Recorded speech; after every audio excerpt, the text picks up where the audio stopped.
Olá, meninas e meninos. Hoje a minha aula é sobre Lucrécia Borgia. Uma menina me pediu e eu vou atender seu pedido. Só que antes de falar da Lucrécia, eu preciso falar das duas famílias poderosíssimas na Itália renascentista, onde uma delas, Lucrécia, pertencia, tá?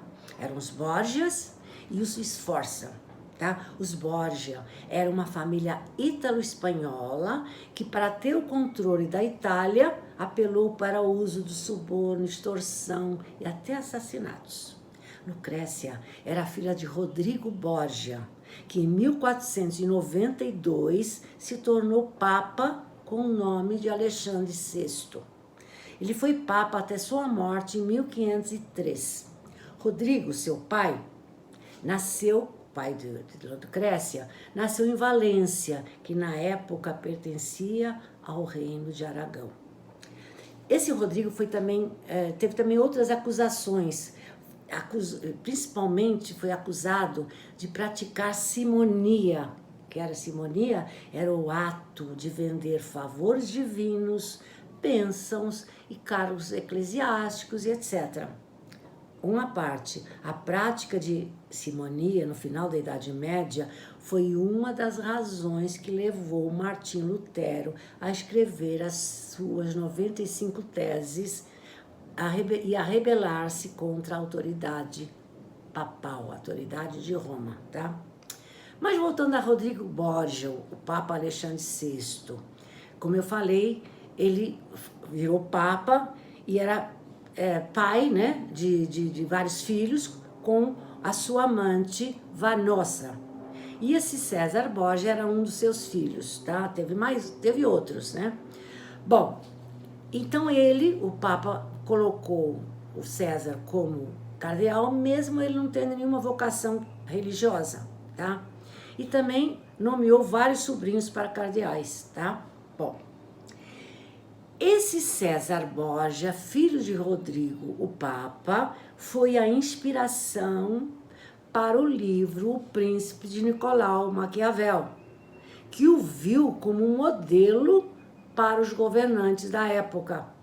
César Borgia, além de inspirar esse tratado político de Maquiavel, né, também vai inspirar no futuro o poderoso chefão de Mário Puzo, tá? Bom, voltando a esse César Borgia, ele largou a igreja, porque não tinha vocação nenhuma, e foi nomeado comandante das forças políticas do papado de Alexandre VI, um dos homens mais poderosos de sua época. Ele se transformou num dos homens mais poderosos, sendo conhecido por seu poder e atrocidades que cometeu para conseguir o que queria. Ele abandonou a carreira da igreja, já falei para vocês, por falta de nenhuma queda para a religião, tá? Outra parte dele, ele morreu com 31 anos, em 1507, assassinado, tá? Agora eu vou falar um pouquinho da família Sforza, que também era outra família poderosíssima durante a Itália renascentista. Só que ela era estabelecida em Milão, enquanto que os Borgia eram em Roma, tá? Era uma família também temida por seus atos terríveis e brutais. Os Sforza regeram a cidade de Milão de 1395 a 1540. Um nobre dessa família foi, por um período, mecenas de Leonardo da Vinci, tá? Agora eu vou voltar aos Borgia e agora falarei da Lucrécia Borgia, que é o tema da nossa aula. Ela nasceu em 1480, como falei, filha de Rodrigo Borgia, o Papa Alexandre VI, e de sua amante Vanosa, que teve mais 3 filhos, João, Godofredo e o déspota César, que eu já falei, tá? Aquele que inspirou Maquiavel. Quando Lucrécia tinha 9 anos, ela foi separada dos seus irmãos, uns foram para a Espanha, o César foi para cardeal, logo, né, com 18 anos, e ela foi viver, né, com uma Adriana de Mila, uma dama da nobreza, viúva, a fim de dela receber uma educação rigorosa e erudita, tá? O pai de Lucrécia, que vocês já sabem que é Rodrigo Borgia, o Papa, tá? Procurou sempre se aliar a poderosas famílias principescas para aumentar o seu poder. Então, ele começou a procurar numa dessas famílias poderosas com quem Lucrécia iria se casar. E quando ela tinha 13 anos, arranjou para ela se casar com Giovanni Sforza, aquela família de Milão, tá? O casamento aconteceu em 1493, um ano depois que ele foi papa, em Roma, mas só que ela tinha 13 anos. Então, como era considerada jovem demais, os dois ficaram separados até a consumação, quando virariam, enfim, marido e mulher. Mas, só que nesse inteirinho, os Borgia, Rodrigo, resolveu fazer novas alianças, porque ele achou que os Sforza não eram mais tão fortes, então não eram tão bem recebidos. Então havia necessidade de alianças políticas mais vantajosas. Então o que fez Rodrigo, o pai da Lucrécia? Teria secretamente ordenado a execução de Giovanni, o marido de Lucrécia, seu genro. Mas há uma versão que diz que Lucrécia foi informada desse plano de seu pai por seu irmão César, tá? Por isso, Giovanni, seu marido, fugiu de Roma. Só que depois ele teve que voltar, ele foi capturado e voltou. E aí, a seguir, o Papa Rodrigo Borgia, pai de Lucrécia, afirmou que o casamento de sua filha não fora consumado, por isso seria invalidado. E Giovanni ainda teve que assinar um documento dizendo, fazendo confissões de impotência, por isso que não foi consumado. Em troca, ele receberia um ducado, para ele assinar toda aquela papelada, que o casamento, que ele era impotente, por isso o casamento não foi consumado. Só que, quando ele ia tomar posse desse ducado, foi encontrado morto com a garganta cortada. César admitiu o homicídio, alegando que ele tentou matá-lo. Isso aí é uma história que não foi bem contada. Mas, bom, então, quem agora ia casar com a Lucrécia, tá? Aí surge a notícia, aí ele escolheu lá de uma família poderosa, né, o pai. Só que surgiu a notícia que Lucrécia estava grávida. Como estava grávida? Se ela, nesse período, ficou enclausurada. Mistério. Surgiram várias hipóteses, que até foi ter sido marido, ou que ela estava grávida, que é a hipótese mais considerada na época, foi que ela teria tido, quando ela estava enclausurada, um relacionamento com Pero Calderon, criado do Papa, do seu pai. Ele era incumbido de levar a correspondência entre pai e filha. Então, esse Pedro Calderon foi acusado que engravidou a Lucrécia. Então, ele foi esfaqueado e dizem que foi pelo irmão da Lucrécia, o César Borgia, tá? Mas mesmo esfaqueado, ele conseguiu fugir, esse Giovanni, só que não demorou muito, teve o mesmo destino, seu corpo foi encontrado no rio Tibre, e dizem que foi o mesmo assassino de Giovanni que o matou. Quer dizer, o Giovanni, né, que apareceu com a garganta cortada, e agora o Pedro Calderon apareceu boiando no rio Tibre.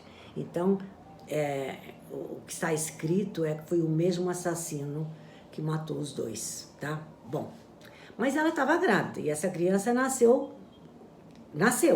só que ela não foi registrada como sua filha, tá? Ele recebeu o nome de João Borgia, sendo reconhecido e apresentado como filho de César, o seu irmão, portanto, sobrinho, né, de Lucrécia, tá? Bom, essa é outra história e vamos voltar. Em 1498, teve que arrumar esse casamento que eu já falei. Teve que uma família poderosa escolhida pelo pai. E pela segunda vez, então seria o seu casamento pela segunda vez. E ela casou com Afonso Bisceglie numa cerimônia pomposa no Vaticano. Só que esse casamento durou apenas 2 anos, vai de 1498 até 1500. Ele morre. Após a morte de Afonso, né, o seu marido, né, Lucrécia, casou com o poderoso Duque de Ferrara, terceiro casamento, em 1501. Esse foi o terceiro casamento e teve vários filhos com esse Duque de Ferrara, tá? Mas a história conta que ela nunca foi fiel, nem com o primeiro, nem com o segundo, nem com o terceiro, tá? Inclusive, restaram cartas trocadas entre um tal de Francisco, seu amante, um dos seus amantes, durante seu casamento, tá? Cartas tórridas, bem, vamos dizer assim, mostrando a paixão dela por esse Francisco. Bom, em 1503, Alexandre VI morre. Então foi eleito como Papa Júlio II, por quem Lucrécia não gostava nada, porque ele havia sido inimigo ferrenho do seu pai, Alexandre VI, não, o Papa Alexandre VI, e também de seu irmão César, tá? César Borgia. Nesse período, então, ela estava como regente de Ferrara, que ela era casada com o Duque de Ferrara, tá? E nesse período, o que se conta quando ela foi regente de Ferrara? A Duquesa de Ferrara, quando Júlio II era o Papa, ela aproveitou para mostrar sua simpatia pelo povo judeu, ao criar um edito ou uma lei proibindo terminantemente qualquer tipo de discriminação contra os judeus. Em Ferrara, ela também fundou a chamada Corte das Letras, onde incluiu vários escritores, tá? Bom, mas depois do Júlio II, ele morre, vem o Papa Leão X, que era da família Médici. E Lucrécia chegou até a comemorar essa eleição desse Papa, que ela gostava muito. Mas vou terminar agora com a Lucrécia, que aos 39 anos de idade, que ela estava prestes a enfrentar outro parto, talvez o 8º. Mas, prevendo sua morte, naquela época, 39 anos, já era muito idosa, né? Lucrécia, realmente, ela achou que ela ia morrer nesse parto, em 1519, e aí, o que ela fez? Ela pediu uma bênção, mandou um edito, né? Enviou uma carta ao Papa Leão X pedindo sua bênção, e ele mandou a sua bênção. Então ela morreu nesse parto como ela tinha previsto e foi sepultada no convento Corpus Domini. Esse convento, ela ajudara, ela foi a protetora durante a sua vida, tá? Só para terminar, voltando a César Borgia, o inspirador de Maquiavel, né? Aquele que foi imortalizado por Maquiavel, o príncipe, ele foi morto em 1507, numa luta contra a França. E ele foi morto numa emboscada na Espanha, tá? Tinha 31 anos, já falei, tá? Sobre os Borgia, surgiram livros, filmes, histórias em quadrinhos, séries e até jogos, tá? Num dos jogos que eles criaram, né? Aparece César e Rodrigo, tá? O pai e o filho, né? Onde a relação incestuosa entre César, o irmão, e ela é retratada abertamente. isso pode ser tudo conjectura. Tem historiadores que dizem que é mais exagero que outra coisa sobre a Lucrécia, e outros dizem que não, que ela era realmente essa predadora, né, de homens, né? Então, mas ela deixou muita coisa, como eu falei, ela fez a corte das letras, ela defendeu os judeus, e ela também foi protetora de conventos. Então tem a parte boa de Lucrécia Borgia. A verdade a gente não sabe. Não tinha internet, mas há muitas conjecturas sobre a vida de Lucrécia Borgia. Verdades e mentiras. Beijos!